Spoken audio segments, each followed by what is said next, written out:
28 मार्च 2021 को भारत के super spy satellite GSAT-1 की लॉन्चिंग फिर से टल गई। लॉन्च टलने के पीछे किसी विदेशी मुल्क का हाथ भी बताया जा रहा है। यह सैटेलाइट भारत के लिए कितना अहम है, इसका अंदाजा आप अतीत में झांक कर लगा सकते हैं, क्योंकि अगर जियो इमेजिंग सैटेलाइट 60 के दशक में भारत को मिल गया होता तो चीन का नक्शा ही कुछ और होता। और तो और पाकिस्तान की कमान भी शायद भारत के हाथ में होती। GSAT का हिस्टोरिकल कनेक्शन बताने के लिए आपको लिए चलते हैं फ्लैशबैक में। 1962 में चीन से युद्ध। चीन की सेना भारत में घुस आई। अक्साई चीन हाथ से गया। पश्चिमी क्षेत्र में चुशुल में रेजांगला और पूर्व में तवांग पर चीन ने अवैध कब्जा किया। चीनी फौजें मैकमोहन लाइन को क्रॉस कर गईं, लेकिन भारत को जब तक पता चलता तब तक चीन अपना काम कर चुका था। 1965 में पाकिस्तान से युद्ध। पाकिस्तान ने बड़ी संख्या में कबायलियों की हिंदुस्तान में घुसपैठ करा दी। 17 दिन युद्ध चला, हजारों लोग मारे गए। भारत के पास कोई सर्विलांस सिस्टम या सैटेलाइट इमेजिंग तकनीक नहीं थी कि वो इन घुसपैठियों के बारे में पहले से जान पाता। 13 अगस्त 1967 फिर चीन से भिड़ंत। चीन ने नाथुला में भारतीय सीमा से सटे इलाके में गड्ढे खोद डाले। दोनों देशों की सेनाएं भिड़ी। 88 भारतीय सैनिक शहीद हो गए। इस बार भी घुसपैठ हुई, लेकिन भारत को पता तक नहीं चला और देश के वीर सपूत शहीद हो गए। 1971 में भारत पाकिस्तान युद्ध। भारत जीता तो, लेकिन सोवियत संघ की बदौलत। इस बार रॉ के एजेंट्स ने भारत को पाकिस्तान के कदम की जानकारी दी, लेकिन भारत के पास न तो सर्विलांस सैटेलाइट था, न तो कोई तकनीकी मशीनरी। 1987 में भारत चीन झड़प। भारत के इलाकों पर चीन की सेना ने फिर घुसपैठ की। इंडियन आर्मी और चीन की पीपल्स लिबरेशन आर्मी भिड़ी। चीन ने तीसरी बार भारत में घुसपैठ की। भारत फिर से जान नहीं पाया। सर्विलांस लेवल पर हुई चूक ने देश का नुकसान और ड्रैगन का फायदा कराया। यही हाल साल 1999 में कारगिल में भारत का हुआ। पाकिस्तान की घुसपैठ का एक चरवाहे ने पर्दाफाश किया। कारगिल युद्ध हुआ। देश के कई सपूतों ने जान गंवाई, लेकिन भारत की कमी वही, कोई पुख्ता सर्विलांस सिस्टम या सैटेलाइट इमेजिंग की व्यवस्था का न होना। दरअसल भारत को चीन के मोर्चे पर एक के बाद एक मिल रही शिकस्त को टाला जा सकता था। इसरो ने इसकी तैयारी भी कर ली थी। इसरो का बनाया GSAT-1 सैटेलाइट धरती की निचली कक्षा में रहकर देश को हाई रिजोल्यूशन इमेजेस, सर्विलांस के लिए बेहद विश्वसनीय डेटा और ऐसी नजर दे सकता था कि इससे धरती पर चल रही किसी गाड़ी की नंबर प्लेट तक पढ़ी जा सकती थी। और तो और इस सैटेलाइट के कैमरे सड़क पर गिरे किसी सिक्के तक पहचानने की कुव्वत रखते थे। तो सोचिए कि क्या इस सैटेलाइट की नजर से चीन या पाकिस्तान की घुसपैठ बची रह सकती थी? क्या अगर GSAT-1 धरती की कक्षा में हमारी निगहबानी कर रहा होता तो हम अक्साई चीन हारते? क्या डोकलाम में भारत के 20 सपूत शहीद होते? नहीं, हरगिज नहीं। लेकिन ना तो GSAT-1 मार्च 2020 को लॉन्च हो सका और ना तो इसकी लॉन्च की कोई नई डेट अब तक आ सकी। बताया गया कि इसकी लॉन्च किसी टेक्निकल फॉल्ट के कारण रोकनी पड़ी, लेकिन cryogenic engine hypersonic missile develop कर चुका और चंद्रयान 2 मिशन के दौरान आई बड़ी तकनीकी खामी को चुटकियों में ठीक कर चुका इसरो GSAT की तकनीकी दिक्कत को दूर नहीं कर सका। ये बड़ा सरप्राइजिंग था। भारत को हुआ ये कोलेक्ट्रल डैमेज अपने पीछे कई अनसुलझे सवाल छोड़ गया। सवाल नंबर 1, क्या GSAT-1 की लॉन्च रुकने के कारण वाकई कोई तकनीकी खामी थी?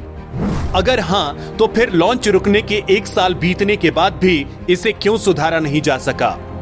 क्योंकि जब इसरो पूरा सैटेलाइट बना सकता है तो फिर इसकी तकनीकी कमी दूर करने में क्या अड़चन आ रही है? अगर तकनीकी खामी नहीं है तो फिर आखिर GSAT-1 का लॉन्च क्यों और किसकी वजह से रोका गया? क्या हमारा GSAT-1 लॉन्च किसी इंटरनेशनल साजिश का शिकार हो गया? आज के दौर में GSAT-1 की लॉन्चिंग रुकने का मसला इसलिए ज्यादा हो रहा है क्योंकि अगर ये सैटेलाइट होता तो डोकलाम में चीन हमसे धोखा नहीं कर पाता। आज ये सैटेलाइट होता तो चीन पैंगोंग लेक इलाके में हमारी पीठ में छुरा नहीं घोंप पाता।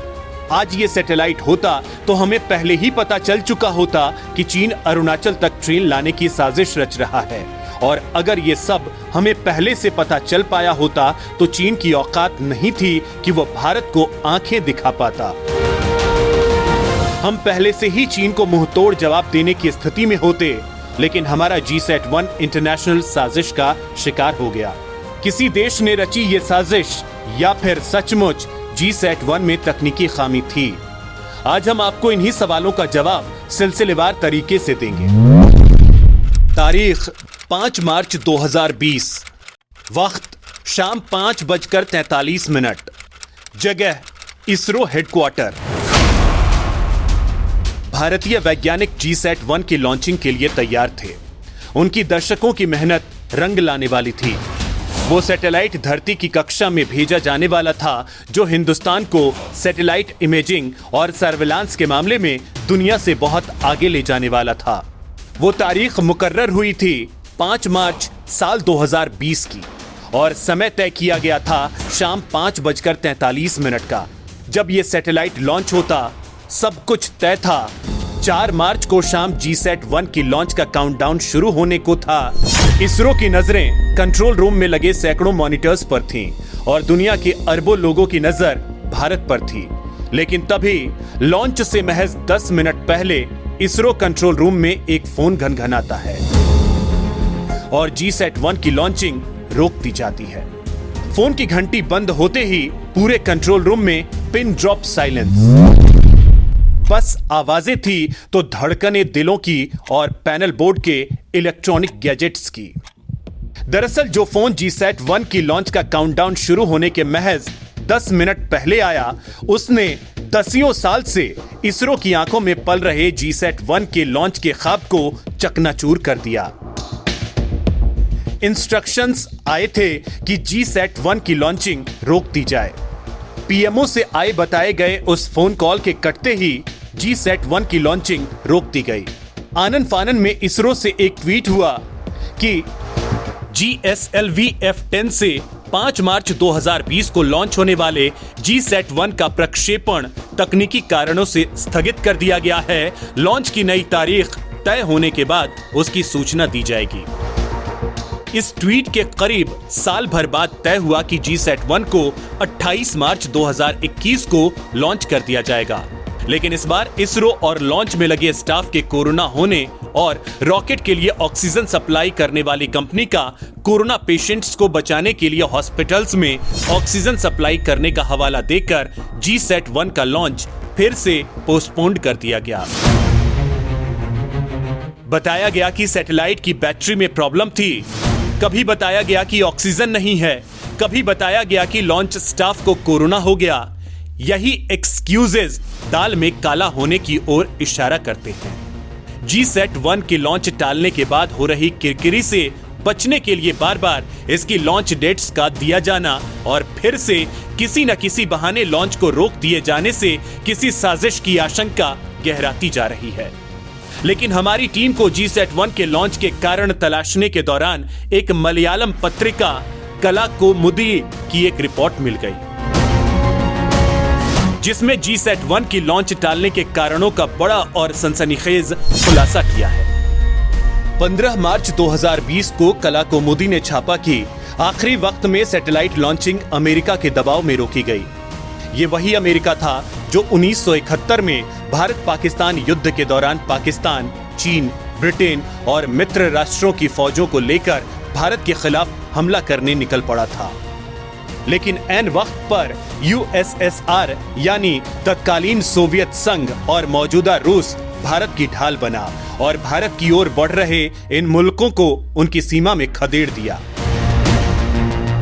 इसी अमेरिका ने भारत के साथ फिर से दगाबाजी की। कलाकोमुदी के रिपोर्टर VD सेल्वाराज ने जो खुलासे किए हैं वो बेहद चौंकाने वाले हैं। पत्रिका में दावा किया गया था कि इसरो का यह लॉन्च सीधे PMO के दबाव में रोका गया था। अमेरिका को ऐतराज था कि यह सैटेलाइट अमेरिका के रणनीतिक हितों को नुकसान पहुंचा सकता है। भारत अमेरिका के ऐतराज का विरोध नहीं कर पाया क्योंकि GSAT-1 के पेलोड्स और 6 सेंसर्स विदेशी थे। अमेरिका ने इन्हीं विदेशी पुर्जों को आधार बनाकर भारत को GSAT-1 की लॉन्च टालने के लिए मजबूर किया, जो अब तक नहीं हो सकी है। इसरो के सूत्रों ने इस लॉन्च को टाले जाने को लेकर अलग अलग बात बताई थी, जहां एक तरफ कुछ सूत्रों का कहना था कि यह कदम अमेरिका के दबाव में उठाया गया है, तो कुछ इसे बकवास बता रहे थे। लेकिन एक बात तो सच साबित होती है कि अगर तकनीकी गड़बड़ी की वजह से इसे रोका गया था तो कब की ठीक हो जाना चाहिए था। साल 2021 में तकनीकी गड़बड़ी ठीक करने का दावा तो किया गया, लेकिन फिर भी GSAT-1 को लॉन्च नहीं किया जा सका। कला कुमुदी की रिपोर्ट आने के बाद ही इसरो की ओर से GSAT-1 की नई तारीख 28 मार्च को घोषित की गई थी। लेकिन कहते हैं ना कि किसी सोए हुए को जगाया जा सकता है, लेकिन जो जाग रहा हो उसे जगाया नहीं जा सकता। ठीक उसी तरह GSAT-1 में अगर कोई खराबी हुई रही होती तो उसे ठीक किया जा सकता था, लेकिन GSAT-1 में कोई तकनीकी दिक्कत आई ही नहीं तो ठीक क्या की जाती। इस आशंका को इसलिए बल मिल रहा है क्योंकि अमेरिका ने जब पिछले साल GSAT-1 की लॉन्च में अड़ंगा अटकाया था, तब ट्रंप अमेरिका के राष्ट्रपति थे। लेकिन ट्रंप के बाद अमेरिका के राष्ट्रपति बने वामपंथी जो बाइडेन शुरू से ही भारत के अंतरिक्ष प्रोग्राम्स के खिलाफ रहे हैं। लिहाजा माना जा रहा है कि बाइडेन के अमेरिका का राष्ट्रपति बनने के बाद भी GSAT-1 की लॉन्चिंग की राह का रोड़ा भारत हटा नहीं सका है। इसीलिए GSAT-1 अब तक लॉन्च नहीं हो सका है। दरअसल 90 के दशक में भी जो बाइडेन ने भारत के स्पेस प्रोग्राम में अड़ंगा लगाया था। उस वक्त बाइडेन के कारण ही भारत को रूस ने क्रायोजेनिक तकनीक नहीं मिल सकी थी। इस बार GSAT-1 की अनंत खूबियों के कारण अमेरिका को डर है कि अगर ये लॉन्च हो गया तो अंतरिक्ष क्षेत्र में दुनिया में कायम उसका दबदबा घट जाएगा, क्योंकि GSAT-1 में खूबियों की भरमार है। इस सैटेलाइट में इतने ताकतवर कैमरे लगे थे कि ये 50 मीटर से 1.5 किलोमीटर के रेजोल्यूशन में फोटो ले सकता था। साथ ही इसमें इमेजिंग कैमरों की एक विस्तृत श्रृंखला थी। ये इंफ्रारेड और थर्मल इमेजिंग करने में सक्षम था। इन कैमरों में हबल टेलीस्कोप जैसा 700 mm का एक टेलीस्कोप लगा था। कई हाई रेजोल्यूशन कैमरे भी थे जो उपग्रह की ऑनबोर्ड प्रणाली से ही संचालित होते। ये दुनिया के सबसे एडवांस्ड स्पाई सैटेलाइट्स में से एक था। ऐसे सैटेलाइट्स को आमतौर पर धरती की निचली कक्षा यानी करीब 600 किलोमीटर वाले ऑर्बिट में स्थापित किया जाता है, जो देश के किसी हिस्से से गुजरने के बाद एक निश्चित टाइम के बाद ही दोबारा फिर वहां पहुंचते हैं। लेकिन GSAT-1 देश का पहला भू अवलोकन उपग्रह था जिसे धरती की 36,000 किलोमीटर वाली भू स्थैतिक कक्षा में स्थापित किया जाना था। मतलब इस ऑर्बिट में पहुंचने पर GSAT-1 पूरे उपमहाद्वीप पर हमेशा नजर रख सकता था, यानी इससे रियल टाइम पिक्चर मिल सकती थी। किसी लोकेशन की लगातार और लंबे वक्त के लिए ट्रैकिंग की जा सकती थी। सेना इसके जरिए दुश्मन की हर हलचल की सटीक जानकारी हासिल कर सकती थी और जरूरत पड़ने पर सर्जिकल या एयर स्ट्राइक को अंजाम दे सकती थी। ये सैटेलाइट मौसम की भविष्यवाणी और प्राकृतिक आपदा में काफी मददगार साबित होता। इस सैटेलाइट से रेलवे स्टेशंस, एयरपोर्ट और दूसरे जरूरी स्थानों पर भी नजर रखी जा सकती थी। यानी इस सैटेलाइट की मदद से भारतीय उपमहाद्वीप पर 24 घंटे नजर रखी जा सकती थी। इसके ऑपरेशनल होने के बाद भारतीय सीमाओं की चौकसी में भी मदद मिलती। इस सैटेलाइट की मदद से भारत चीन और पाकिस्तान के साथ लगती अपनी सीमा पर निगरानी रख सकता था। लेकिन अमेरिका को लगा कि अगर यह सैटेलाइट लॉन्च हो जाता है तो दुनिया भर के देश जो भी जासूसी सैटेलाइट बनाना चाहेंगे वो सेंसर और कैमरा भारत से ही खरीद लेंगे और इससे अमेरिका की कंपनियों को नुकसान होगा। अमेरिका ने अपने हित के चक्कर में भारत की सरहदों की सुरक्षा से खिलवाड़ कर दिया। भारत की परमाणु तकनीक और अंतरिक्ष तकनीक का अमेरिका शुरू से विरोधी रहा है, लेकिन इसरो वैज्ञानिकों ने अपनी मेहनत और काबिलियत के दम पर वो करके दिखा दिया जो नासा भी नहीं कर पाया था। भारत ने 5 जनवरी 2014 को भारत ने GSLV D5 को घरेलू क्रायोजेनिक इंजन की मदद से छोड़ा था और इसरो ने DRDO के मदद से वो तकनीक डेवलप कर ली जिसकी मदद से बने कैमरे दुनिया की जासूसी कर सकते हैं। हालांकि GSAT-1 को लॉन्च होने में हो सकता है कुछ और वक्त लगे, लेकिन हर सच्चे हिंदुस्तानी को उम्मीद है कि भारत सरकार अमेरिका के ऐतराज का भी तोड़ निकाल लेगी और जल्द ही भारत की सरहदों पर अंतरिक्ष में सुपर सोल्जर GSAT-1 तैनात हो जाएगा।